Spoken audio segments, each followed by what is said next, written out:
Si Mara 19 years old.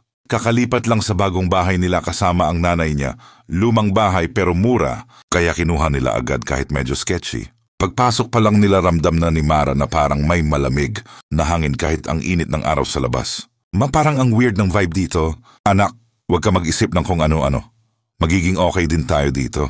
Pero nung unang gabi, habang nakahiga si Mara, bigla niyang narinig sa hallway, tok-tok, parang hakbang ng bata. Na-freeze siya. Hindi gumagalaw, hindi humihinga. Ma, bulong niya. Wala, tahimik. Tapos, may marahang kalusko sa ilid ng doorframe parang kumakapit ang kuko. Dahan-dahang huminto sa mismong harapan ng kwarto niya at may maliit na anino na dumaan sa ilaw sa ilalim ng pinto. Kinilabutan si Mara, pero hindi siya gumalaw hanggang sa may bumulong sa tenga niya. Hindi ka nag-iisa. Napatili siya at biglang bumukas ang ilaw. Nanay niya. Pero nung tumingin sila sa hallway, walang tao, walang bata, walang anino. At doon nagsimula ang impyerno. Habang tumatagal, mas lumalakas ang mga pangyayari. Nagsasara ang pinto kahit walang hangin. May batang tumatakbo sa second floor. May tumitingin mula sa ilalim ng kama. May boses na tumatawag ate. Si Mara hindi na nakakatulog. Kaya naghanap siya ng history ng bahay. At dito niya nalaman, may pamilya raw na nakatira dati. Isang nanay at 2 anak. Pero isang gabi, nawala ang magkapatid. Nahanap yung katawan nila sa attic. Nakatayo magkatabi pero nakangiti. At ito ang pinaka-nakakatindig balahibo. Sabi ng kapitbahay hindi sila umalis. Dito pa rin sila naglalaro sa gabi. That same night, habang umiiyak si Mara sa kwarto, bigla may humawak sa paa niya malamig maliit parang kamay ng bata. Pagtingin niya, isang batang puti ang mata. Nakasilip sa ilalim ng kama. Ate halika na sama ka sa amin. Umikot ang mundo ni Mara sa sobrang takot. Pinilit niyang gumapang papasok sa hallway. Pero paglabas niya, nakatayo ang nanay ng mga batang namatay nakangiti. Tumatagas ang dugo sa bibig at bumubulong. Dito ka na, para kompleto ulit kami. Kinabukasan, nagdesisyon si Mara na umalis na sila, pero hindi siya papayagan ng bahay. Pagbaba niya sa hagdanan, biglang naglock lahat ng pinto. Lahat ng ilaw nag-flicker, at yung 2 batang multo, dahan-dahang lumabas mula sa dilim.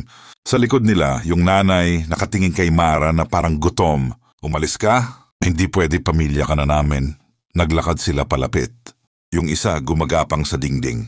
Yung isa nakangiti habang tumatakbo papunta sa kanya.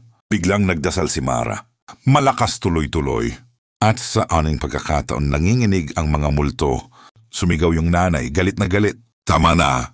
Nag-shatter ang bintana at doon sinamantala ni Mara ang chance. Tumakbo siya palabas, parang mababaliw.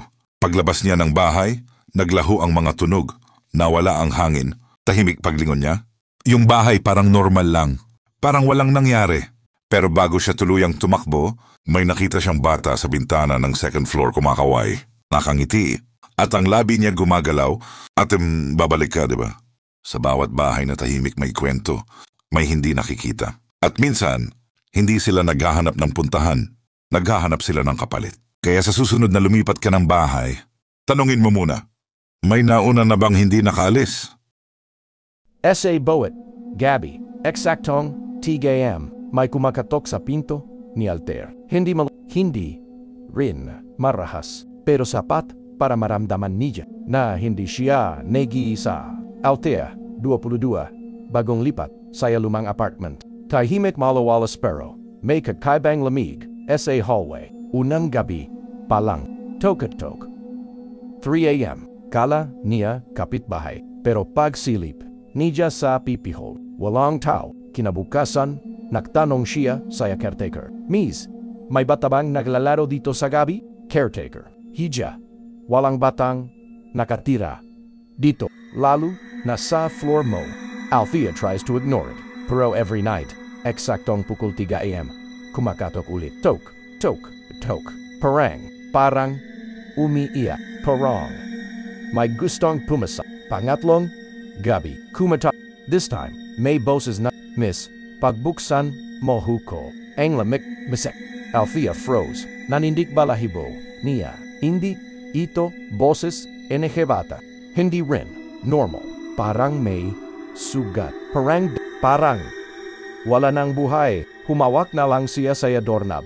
Nanginginig. Pagtingin niya sa pipo. May babat. Mahaba ang buhay. Nakangit. Pero ang Mata, dugo ang tumutulo. Binulungan si JNG babae. Naalala mo ba ako? Pero imposible. Hindi niya kilala ang babaeng ilan. Kinabukasan, kinausap niya ulit ang caretaker. Ang siga, hija. Matagal neng may namatay na babay dito. Nalaksaya sariling unit. Nakato, siya neng nakato. Hanggang wala. Neng nakarinig, that night, Althea prepared, isinara ang lahat, NG bintana. Dinikitan ang pinto. Nagd 3 a.m. Tok tok. Tok. This time, mas mabel. Mais gisperado. Althea. Pagbuksan. Moi. Ko. Please. Ang sakit. Nagulit. Siya. Paano nito? Alam ang panggalan niya? Umiyak na si Althea. Hindi kita kilala. Sinos. Saglit. Nakarahim. Tapos may ako ang babaeng. KIAJ. Iamo. Nika. OTT. Walang. Tumulong. Tumigil ang kato. Tahimik. Althea slowly looked through the peephole. Walang tao. Pero may naiwan. Na malit. Na papal sa hag. Nakababa mula. Sa pinto. Dahan-dahan niyang kinuha. Nakaswa. SAAF. Kapa. Nalaglag. Ang papel. Mula sa kamay niya. Dahil may na. Kita si Jang. Maliit. Nalarawan sa likod. Maput. Mahaba ang buhok. Nakangiti. At katabi niya si Althea. Picture. Non bata siya. Hindi. Niya. Pero tattoo. Minsanang. Ang AHUA. Kumakatok. Sa buhay na hindi natin kailangan pakbuksan. Pero sila yung parte NG nakarahan. Na hindi natin inakalang babalik para kunin ulit ang dapat saya kanila. May mga gabi talaga na hindi mo alam kung totoo ba ang naririnig mo o guni-guni lang ng pagod mong isip. Pero paano kung may boses kang maririnig sa dilim na tinatawag ang pangalan mo habang ikaw lang mag-isa sa bahay? At ang mas masakit, yung boses na yon hindi dapat nagsasalita dahil matagal na siyang patay. 2:00 ng gabi, umuulan, tahimik.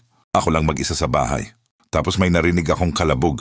Hindi malakas, parang may bumagsak sa sahig. Tinawag ko ang aso namin, pero wala siya sa loob. Kaya dahan-dahan akong bumaba.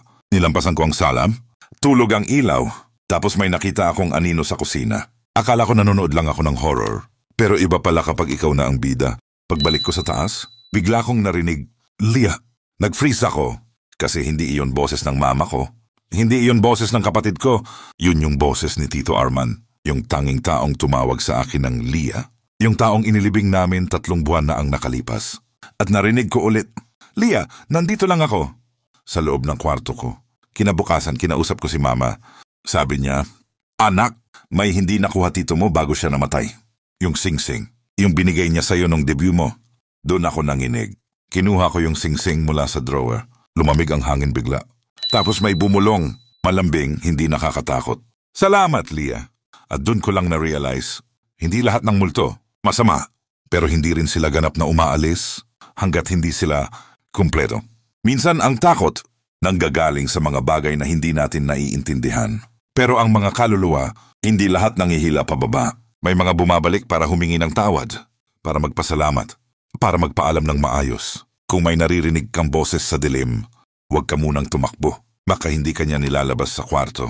Baka nagpapasalamat lang siya dahil mahal ka niya